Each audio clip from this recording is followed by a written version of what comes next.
أعوذ بالله من الشيطان الرجيم. بسم الله الرحمن الرحيم.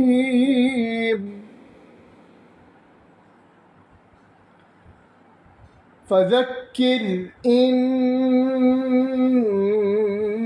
نفعت الذكرى. فذكر إن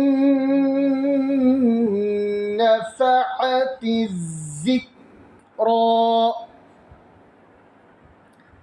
فذكر فذكر ഫദക്കിർ റായെ നേരിയ ശബ്ദത്തിൽ വേണം ഉച്ചരിക്കാൻ.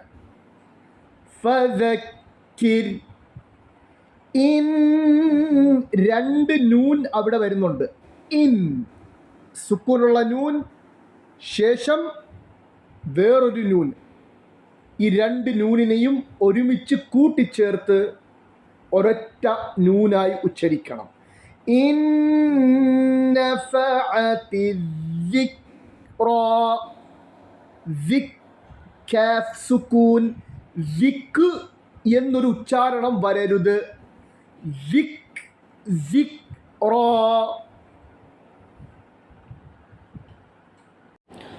فذكر إن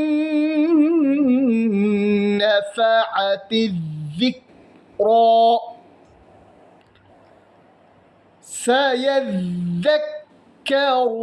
سيذكر ذال تشديد.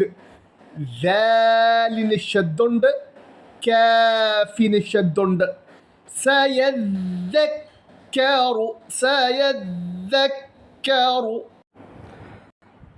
سيذكر من يخشى.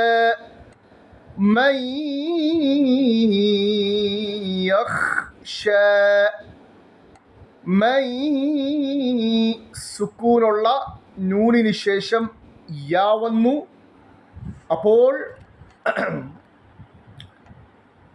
നൂൻ ഉച്ചരിക്കാതെ മീമിൽ നിന്നും നേരെ യായിലോട്ട് പ്രവേശിക്കണം. യായെ കട്ടിയാക്കി മണിച്ച് കട്ടിയാക്കി വേണം ഉച്ചരിക്കാൻ.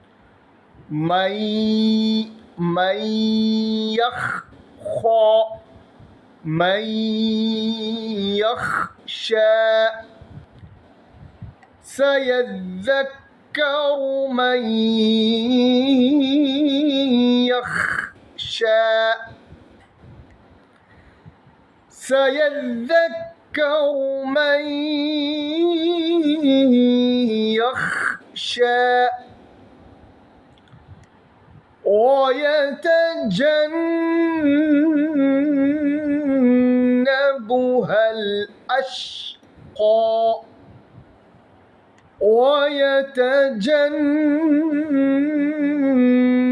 നൂനിനെ മണിച്ച് കട്ടിയാക്കി ഉച്ചരിക്കണം.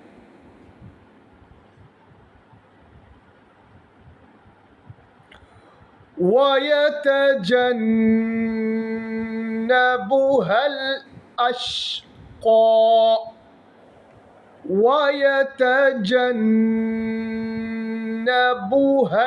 ഹായിൽ നിന്നും നേരെ ലാമിലോട്ട് വരണം. ഹാക്ക് ശേഷം ഒരു അലിഫുണ്ട്, അത് ഉച്ചരിക്കാൻ പാടില്ല. ശേഷം അൽ അഷ്ഖ, ഇവിടെയും ഒരു അലിഫുണ്ട്, അതും ഉച്ചരിക്കാൻ പാടില്ല. അതെ, അതും ഉച്ചരിക്കപ്പെടാൻ പാടില്ല. പകരം ഹായിൽ നിന്നും നേരെ ലാമിലോട്ട് വേണം പ്രവേശിക്കാൻ. ഖാഫ്. ويتجنبها الأشقى الذي الذي يصلى النار الكبرى. ലൻ ലാമിൽ നിന്നും നേരെ നൂനിലോട്ട് ചാടണം.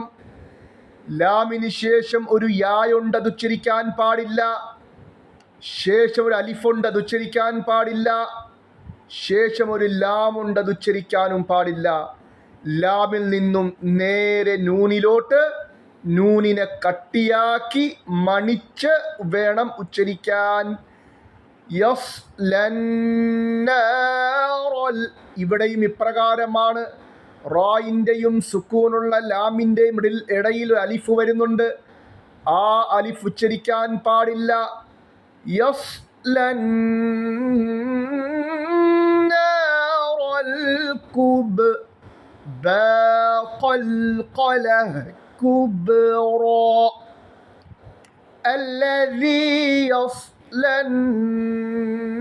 النار الكبرى ثم മീമിനെ കട്ടിയാക്കി മണിച്ച് ഉച്ചരിക്കണം. സീനായി പോകരുത്. ثم لا يموت فيها ولا يحيا ثم لا يموت فيها ولا يحيا ثم لا يموت فيها ثم لا يموت فيها ولا يحيا. ഇവിടെ കൂട്ടി വേണമെങ്കിലും ഓതാം. ആ കൂട്ടി ഓതുന്ന രീതി ഞാനിപ്പോൾ പറഞ്ഞു തരാം, അത് ശ്രദ്ധിക്കുക എങ്ങനെയാണ് ഇവിടെ കൂട്ടി ഓതേണ്ടത് എന്ന്. سيذكر من يخشى ويتجنبها الأشقى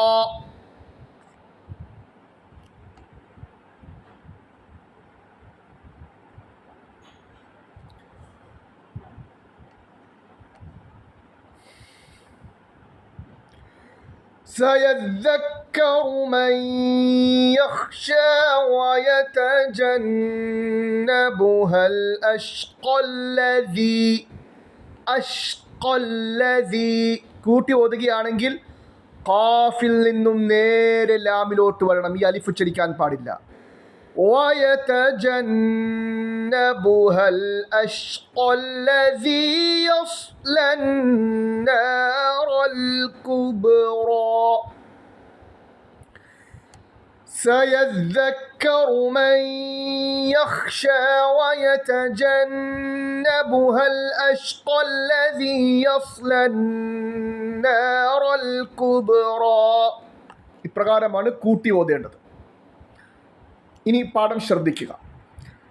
أعوذ بالله من الشيطان الرجيم بسم الله الرحمن الرحيم سيذكر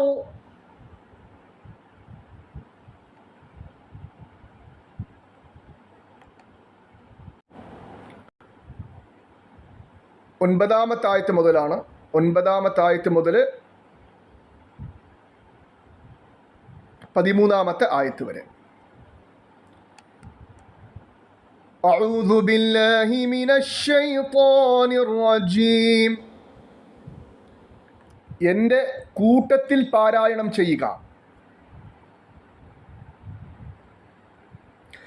أعوذ بالله من الشيطان الرجيم بسم الله الرحمن الرحيم فذكر إن نفعت الذكرى.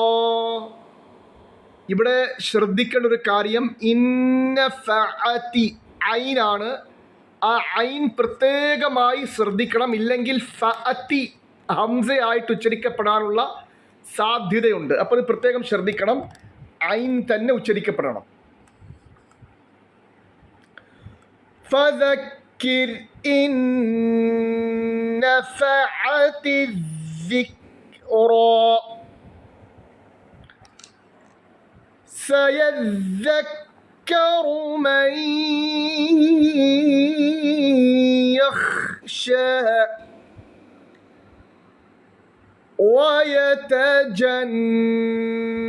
ويتجنبها الأشقى